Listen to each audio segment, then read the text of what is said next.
I think one of the hardest parts about healing is that it's never what we thought it would be. It's certainly not clean and never comes neatly wrapped. For me, it's usually a bundled mess of memories and emotions.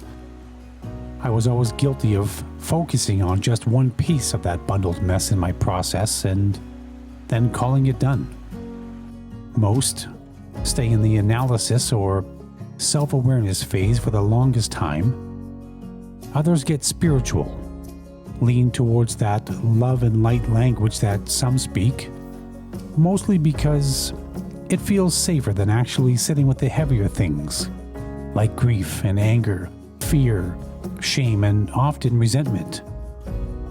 It's incredibly easy, by accident of course, to convince your way into feeling healed, that understanding a pattern means you've broken it, that having the vocabulary for your pain measures your means of change, that simply talking about healing means you're actively caring for yourself.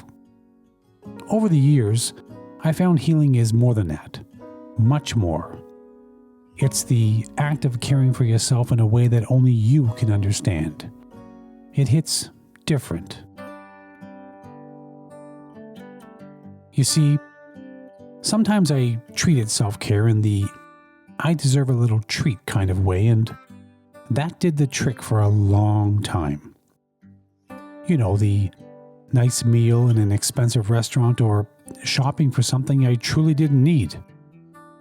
All the while ignoring the less glamorous stuff like resting before my body forced me to, eating better, taking my exhaustion seriously, understanding that I actually need people, at the same time setting boundaries, even tending to the parts of me that have been surviving on fumes for decades.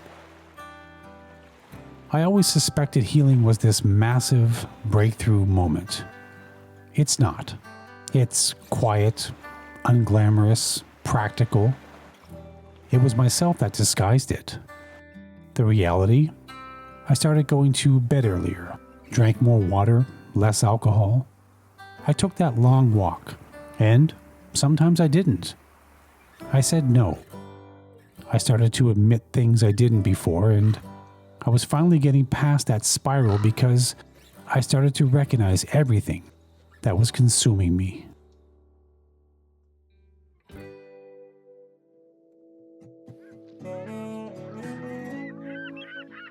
There came a time where I had to relearn things. How to breathe. Let go of the weight of the words I thought were once fixing things. The truth? This kind of work doesn't really end because life is going to keep changing me. New seasons, new relationships, new grief, stress, new versions of me. The wounds that left scars won't always show up in the exact same way. They'll change too. And that invitation to care for myself will keep returning in new forms over and over and over again. I simply need to recognize it. That's what the work is all about.